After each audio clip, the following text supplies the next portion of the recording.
Hi friend, my self Nikul Gondaliya और आज हम बात करने वाले हैं हमारे फर्स्ट चैप्टर के सेकंड पार्ट के बारे में। जहाँ पे हमने प्रीवियस लेक्चर में एंड किया था वहाँ से हम आगे बढ़ने वाले हैं। Sometimes people to have to leave the place of their on original अनविंगली।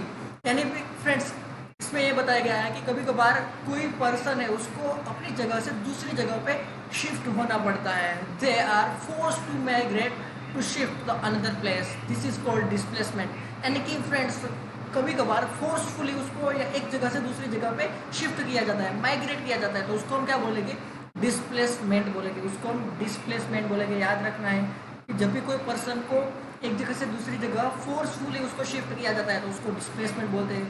There are many reasons for force migration. यानी कि ये जो फोर्स माइग्रेशन है उसके काफ़ी सारे रीजन है। First of all, natural climates like flood, flemish, earthquake, tsunami, etc. usually result a loss of life and property. People have to move to safe place to save themselves. यानी कि क्या होता है फ्रेंड्स कि कभी कभार जो नेचुरल रिसोर्स है, नेचुरल क्लाइमेट्स है, उसकी वजह से उसको एक प्लेस से दूसरे प्लेस पे जाना पड़ता है। जैसे कि फूड है, फ्लड है, सुनामी है और हम कह सकते हैं अर्थक्वेक है। तो इस एरिया में जो भी पीपल रहते हैं वो अपनी लाइफ है वो लॉस्ट कर सकते हैं, तो इसलिए उसको सेफ जगह पे और उसकी जो प्रॉपर्टी है उसको ले जाया जाता है। नेक्स्ट है some time wars and some political decisions are also force to people move. Partition of India and Pakistan was one such a political decisions and displace many peoples. यानी कि फ्रेंड्स, कभी कभार पॉलिटिकल डिसीजंस होते हैं जिसकी वजह से पीपल को फोर्सफुली एक जगह से दूसरी जगह ट्रांसपोर्ट किया जाता है। यानी कि जब इंडिया और पाकिस्तान है उसके जो पार्टीशन हो रहे थे तब पीपल है वो इंडिया में से पाकिस्तान और पाकिस्तान में से इंडिया में फोर्सफुली शिफ्ट हो गए, उसको माइग्रेशन बोलते हैं। नेक्स्ट है some time the government break the houses build and unauthorised land. This is called demolitions. This is displaced people. यानी कि कभी कभार गवर्नमेंट है वो भी किसी हाउस या फिर किसी अनऑथोराइज्ड बिल्डिंग है उसको डिमोलेशन कर देते हैं। इसका मतलब क्या होता है? उसको गिरा देते हैं। क्यों? क्योंकि वो जो अनऑथोराइज्ड लैंड होती है इसलिए उसके ऊपर जिसने भी बिल्डिंग बनाया है उसको गवर्नमेंट है वो डिमोलेशन कर देती है। नेक्स्ट है, आगे बढ़े friends, construction of industries, dams and flyover also compel peoples to move to another place. यानी कि कभी कभार क्या होता है फ्रेंड्स, जब भी कभी इंडस्ट्रीज है या फिर डैम है या फिर फ्लाईओवर है वो बनता है तब पीपल को एक जगह से दूसरी जगह शिफ्ट किया जाता है।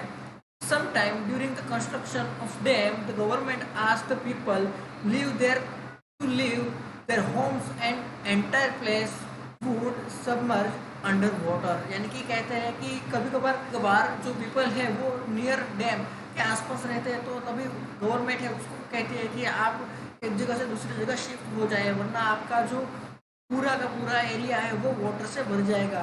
When there is a war, people leave their home to escape from the violence। यानी कि फ्रेंड्स, कभी कभार क्या होता है कि जब वॉर होती है तो पीपल अपने आप को बचाने के लिए अपने घर से वो दूर निकल जाते हैं। Some time they shelter in another countries. यानी कि कभी कभार क्या होता है कि वो एक कंट्री से दूसरी कंट्री में वो शेल्टर के लिए चले जाते हैं। सच पीपल कॉल्ड रेफ्यूजिस कहते हैं। यानी कि उसको हम रेफ्यूजिस बोलते हैं।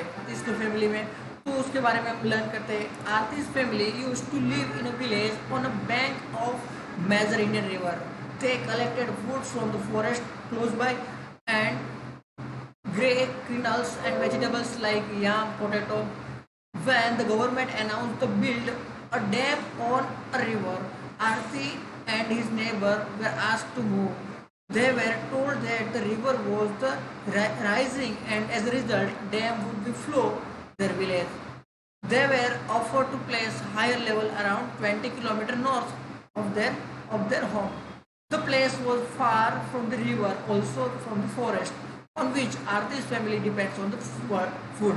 So friends, यहाँ पे क्या गया है कि आरती और आरती के जो फैमिली मेम्बर्स हैं वो रिवर के आसपास रहते हैं और गवर्नमेंट ने ये सब बताया कि यहाँ पे अभी हमें डैम बनाने की रिक्वायरमेंट है, क्योंकि जो यहाँ पे की रिवर है उसका जो वाटर है वो बढ़ता जाएगा तो आपके जो यहाँ पे रहने की जो प्लेस है उन सभी को वाटर है वो कलेक्ट, वो वहाँ पे इकट्ठा होगा और आपका जो हाउस है वो भी वाटर के अंदर शिफ्ट हो जाएगा। तो यहाँ पे गवर्नमेंट ने बताया कि आप नॉर्थ साइड 20 किलोमीटर अप है वो चले जाइए, वहाँ पे आपको रहना पड़ेगा। तो आरती के जो फैमिली मेम्बर है वो बताते हैं कि वो उसकी जो सभी नीड है वो फॉरेस्ट और रिवर में से ही उसको मिलती है, तो वो जाने के लिए मना करते हैं। The soil there were not fertilized as their land the river, यानी कि जो आरती के जो फैमिली मेम्बर है जहाँ पे जो फ्रूट्स और वेजिटेबल्स को ग्रो करते हैं, वहाँ की जो सोइल है वो भी बहुत फर्टिलाइज है, यानी कि वो बहुत ही यूजफुल होती है, क्योंकि रिवर के आसपास की जो लैंड है वो बहुत ही फर्टिलाइज होती है। मगर वो जब दूर जाएगी तो वहाँ पे उसको ऐसी सोइल है वो मिलने वाली नहीं है। आरती's husband spoke to the government representative to ask for a place closer to the lake would be formed by the dam, यानी कि अभी उसके जो आरती के जो हस्बैंड है वो कहते हैं कि गवर्नमेंट जो रिप्रेजेंटेटिव है उसको बोलते हैं कि आप जो है डैम है वो कोई और जगह से बना सकते हैं। He also as to fishing right there, the official permission him to the things would be granted to him to members of community once the dam was completed in our 4 years. He also promised displaced family certain sum of money. He helped to survive while the dam was building up. यानी कि friends अभी क्या कहते हैं, government body ने अभी पूरा बताया कि यहाँ पे भी पूरा डैम बनेगा और आपको कुछ पैसे और आपको ज़मीन भी मिलेगी, आप दूसरी प्लेस पे चले जाइए, वहाँ पे आपको पूरे का पूरा इंतजाम करना होगा। और फ्रेंड्स आपको जो भी चीज़ की रिक्वायरमेंट है वो गवर्नमेंट बॉडी आपको प्रोवाइड करेगी। उस तरह गवर्नमेंट बॉडी ने उसको समझाया। अभी क्या होता है, इफेक्ट ऑफ माइग्रेशन आता है फ्रेंड्स। तो there are certain negative as well as positive effects of migration, यानी कि माइग्रेशन होता है तो उसकी पॉजिटिव और नेगेटिव इफेक्ट्स देखने को मिलती है। Family has adjust in a new environment, यानी कि कोई भी फैमिली है वो जो माइग्रेशन करती है तो उसको अभी न्यू एनवायरनमेंट में एडजस्ट होना पड़ता है। The elderly of the house are left alone with the younger generation migrates, यानी कि क्या होता है कि जब यंग जनरेशन वाले लोग हैं वो माइग्रेट होते हैं तो ओल्डर पीपल है वो हाउस में अलोन रहते हैं। Migrates have adjust to local language, food, climates, to other culture, change of new place, यानी कि क्या होता है कोई भी माइग्रेटर है वो एक प्लेस से दूसरे प्लेस पे जाता है तो उसको उसकी लैंग्वेज है, उसके फूड है, उसके जो क्लाइमेट्स है उसके साथ एडजस्टमेंट करना पड़ता है। Migration has many positive aspect also. There is increase in job and educational opportunity, cultural mixing and operation to take place between the place of different place, यानी कि फ्रेंड्स यहाँ पे हमको बताया गया है कि जो माइग्रेशन है वो काफ़ी सारे पॉजिटिव एस्पेक्ट्स भी रखता है। कोई पीपल है वो एक जगह से दूसरी जगह माइग्रेट करता है तो उसकी जो एजुकेशन है, उसकी जॉब है, उसमें भी इंक्रीमेंट होता है। और जो कल्चरल इंटीग्रेशन है और कोऑपरेशन है वो भी एक पीपल से दूसरे पीपल के बीच में देखने को मिलता है। अभी आता है changing family structure. Friends next topic है हमारा changing family structure. About 3 or 4 decades ago, the structure of Indian family was quite different from the structures of today's family. At that time, women were confined at the home. They remained busy in household chores like cooking foods, washing clothes, taking care of children in the families। यानी कि friends अभी की हम बात करें और पहले की बात करें, पहले की फैमिली की 3 to 4 डिकेड की, तो वहाँ पे भी क्या होता है कि कोई जो वुमन है वो अपने हाउस में क्या होती है, कन्फाइंड होती है, यानी कि वो अपने घर में ही रहती है। वो अपने घर के काफ़ी सारे काम जैसे कि कपड़े धोने, खाना बनाना, अपने चिल्ड्रन को ठीक से रखना, वो सभी करते रहती है। Now day girls are encourage to pursue higher education. Many of them are professional qualified. They are start working and go out of their house frequently. Some even run different type of business। यानी कि अभी की बात करें तो girls है वो बहुत इंडिपेंडेंट हो गई है और वो भी काफ़ी सारे जॉब्स है, हायर एजुकेशन है उसमें जाते हैं। और कुछ ऐसी गर्ल्स है जो अपना खुद का बिजनेस भी चलाती है।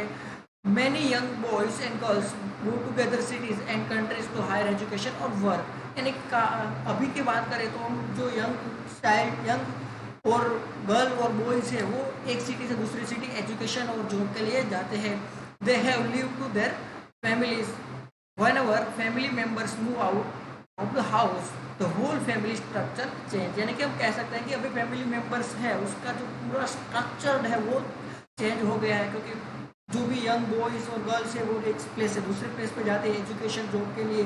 तो ये जो पूरा माहौल है वो अभी चेंज हो गया है। When a young girl married, she has to leave her parental home and set up a new home with her husband। यानी कि कोई गर्ल है उसकी जब मैरिड हुई है तो अभी उसको जो अपने पापा के घर पर रहती तो वो वहाँ पे उसको लीव करना पड़ेगा और अभी न्यू हाउस में उसको जाना पड़ेगा जिसमें उसका हस्बैंड है वो रहता है। This is also bring a change in her family well as her husbands family. यानी कि अभी क्या होता है कि उसको उसके आने से उसकी जो फैमिली है उसके अंदर उसके जो हस्बैंड है उसकी फैमिली के अंदर भी चेंज आ गया है।